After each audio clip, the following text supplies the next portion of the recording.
ప్రభుత్వ పథకాలు, రాయితీలు రైతులకు అందాలనే ఉద్దేశంతో కేంద్ర, ఆంధ్ర రాష్ట్ర ప్రభుత్వాలు కసరత్తు చేస్తున్నాయి. ఇందులో భాగంగా ఆధార్ మాదిరిగా ప్రతి రైతుకు 11 అంకెలు గల గుర్తింపు కార్డును అందించేందుకు ప్రణాళికలు సిద్ధం చేస్తున్నట్లు నెల్లూరు జిల్లా వ్యవసాయ శాఖ సంయుక్త సంచాలకులు సత్యవాణి తెలిపారు. పొలం సర్వే నంబర్, ఆధార్ కార్డుతో పాటు ఆధార్ అనుసంధానమైన ఫోన్ నంబర్ను ఇచ్చి తమ సమీపంలోని రైతు సేవా కేంద్రాల్లో రిజిస్ట్రేషన్ చేసుకోవాలన్నారు.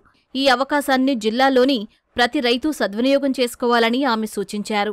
కేంద్ర రాష్ట్ర ప్రభుత్వాలు సంయుక్తంగా రైతుకి ఒక విశిష్ట సంఖ్యని ఇవ్వటానికి ఏర్పాట్లు జరిగినాయి. గత కొన్ని రోజులుగా మనము రైతు సేవా కేంద్రాల్లో ఈ విశిష్ట సంఖ్య కోసము మన అగ్రికల్చర్ అసిస్టెంట్స్ ఒక స్పెషల్ డ్రైవ్ నిర్వహిస్తూ ఉన్నాము.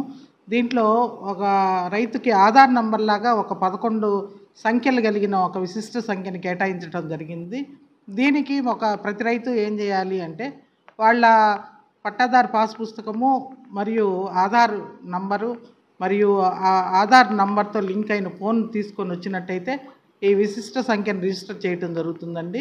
విశిష్ట సంఖ్య వల్ల లాభాలు ఏంటంటే ప్రతి రైతుకి తన గవర్నమెంట్ నుంచి, కేంద్ర ప్రభుత్వం అయినా రాష్ట్ర ప్రభుత్వం నుంచి అయినా అమలవుతున్న పథకాలన్నిటికీ రావాలంటే ఈ విశిష్ట సంఖ్య కంపల్సరీగా ఉంటుంది.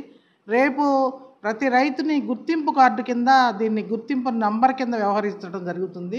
వ్యవసాయ శాఖ నుంచి సబ్సిడీలు అందాలన్నా, తర్వాత అదేవిధంగా మన సెంట్రల్ గవర్నమెంట్ IFMS విధానంలో ఎరువులు పొందాలన్నా, అదేవిధంగా బ్యాంకుల్లో లోన్లు పొందాలన్నా ఈ విశిష్ట సంఖ్య అనేది చాలా అవసరం. కాబట్టి మన రైతు సేవా కేంద్రాల్లో రిజిస్ట్రేషన్ జరుగుతూ ఉన్నాయి.